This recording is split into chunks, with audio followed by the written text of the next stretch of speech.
there is a story about how a complete set of the Nuremberg transcripts were donated to the Jewish Studies Department of San Francisco State University. Professor Mark Dollinger was sitting at his office desk, thoroughly absorbed in preparing lecture notes for his next class, when he got a telephone call that almost made him fall out of his chair.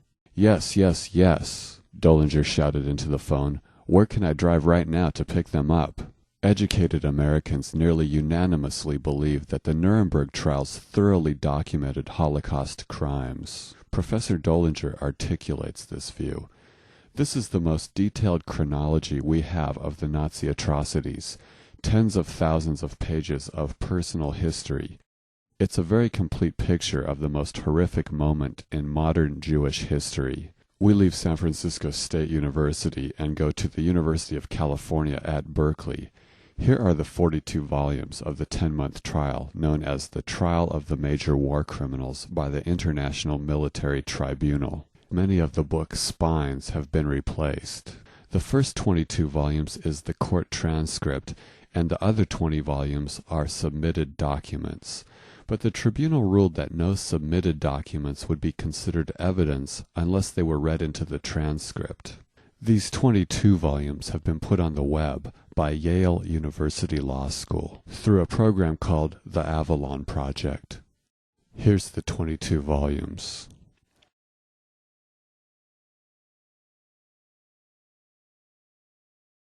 I found that the search engine built into the site doesn't work, so we use Google to search it. We put in Avalon Project as this appears as text on every web page, and this limits the search to Yale University. We then type in the name of one of the three camps, starting with Belzec. And we get one hit in volume 12. The one below this is a duplicate. We find where the word occurs. The context of this passage is that a member of the British prosecution team, Lieutenant Colonel Griffith Jones, is confronting one of the Germans on trial, Julius Streicher. The English prosecutor is alleging that Streicher knew about the Holocaust during the war via foreign publications, which he must have read, and indeed had subscriptions to. Referring to a publication called Israelitisches Wochenblatt, the English prosecutor says, "Many details are also given about the use of poison gas as at Chelm, of electricity in Belzec, of the deportations from Warsaw, the surrounding of blocks of houses, and of the attacks with machine guns." We're interested in the phrase, "of electricity in Belzec." What does that mean? In answering that, we find that Carlo Matono, in his book Belzec, tells us of another reference to the Belzec camp, where Belzec is mistakenly referred to as Camp Belsen. We find the reference and learn about the electricity at Belzec. The Soviet prosecutor Lev Smirnov is reading from the official report on German crimes in Poland.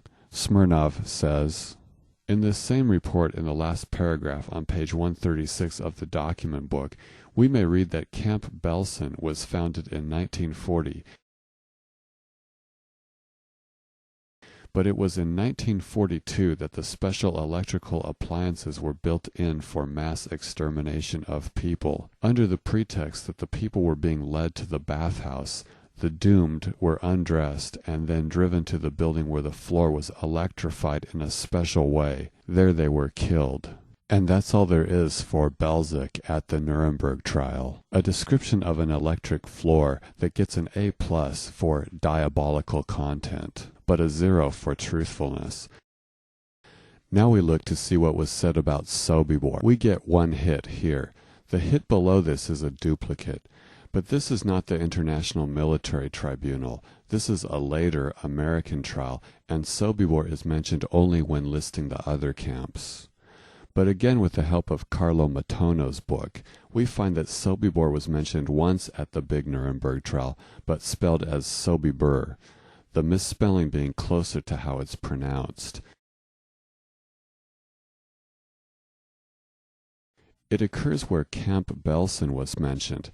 It says that Camp Sobibor was founded during the first and second liquidation of the Jewish ghetto, but the extermination on a large scale in this camp really started at the beginning of 1943. And that's all there is for Sobibor in this 10-month-long trial. We now go to Treblinka and get 57 hits, many of which are duplicates and many which mention Treblinka only in passing.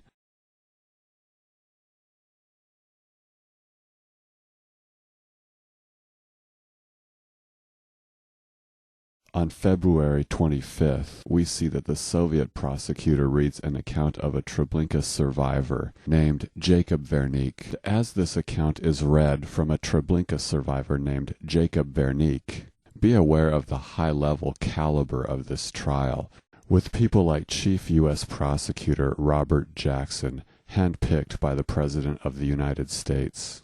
Imagine all the Germans on trial listening, and imagine the hushed courtroom as Soviet prosecutor Lev Smirnov leans into the microphone and says, "This is what Vernik said in presenting a report on Treblinka to the Polish government, a report which, as he stressed in his foreword, was his only reason to continue his pitiful life. Awake or asleep, I see terrible visions of thousands of people calling for help, begging for life and mercy. I have lost my family. I have myself led them to death. I have myself built the death chambers in which they were murdered. I am afraid of everything. I fear that everything I have seen is written on my face. An old and broken life is a heavy burden, but I must carry on and live to tell the world what German crimes and barbarism I saw." The problem is that Jacob Vernik is Yankel Wernick. It's just another way to spell and pronounce his name.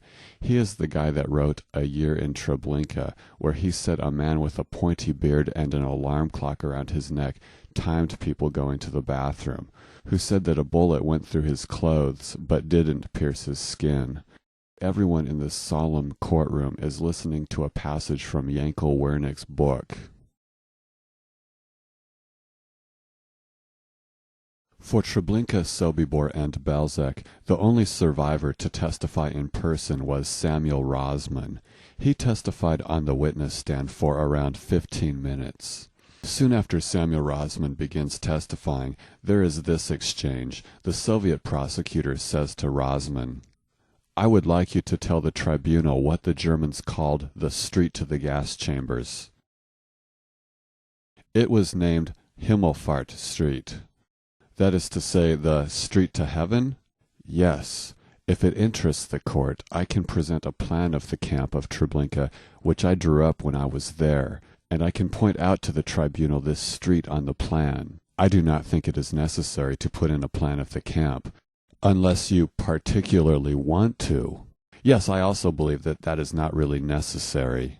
Can you believe that? The only Jewish alleged eyewitness appearing in person representing nearly 1/3 of the Holocaust tries to present a map. But the presiding judge and the Soviet prosecutor team up to dissuade him from doing so. For the Treblinka, Sobibor, and Belzec camps, the court went mapless, as this was the only map ever offered into evidence. Rosman even begins lying the minute he hits the witness stand. Here he reads his oath to tell the truth, and then he says, "In August 1942 I was taken away from the Warsaw Ghetto." But at the University of California, Berkeley, we find an article Rosman wrote that was included in a United States House of Representatives hearing transcript. Rosman writes on page 121 that on September 17th he was taken to the train and deported. But at Nuremberg, a year later, he says he was deported in August. It's likely he changed his story after realizing that his September 17th date didn't fit with Warsaw deportation train records, as seen here in Yitzhak Arad's book. Holocaust deniers also believe Jews were deported on these trains, but to camps, not death camps. While we're on this paragraph, notice that he mentions that 90 people were crowded into one cattle car. The idea being the cruelty of treating human beings like cattle. But then he says, in our car, 5 women and 2 men had suffocated. The problem is that cattle cars have slats. You can't suffocate in one. Rosman was trying to put various propaganda rumors into his own story and mistakenly combined cattle cars with suffocation.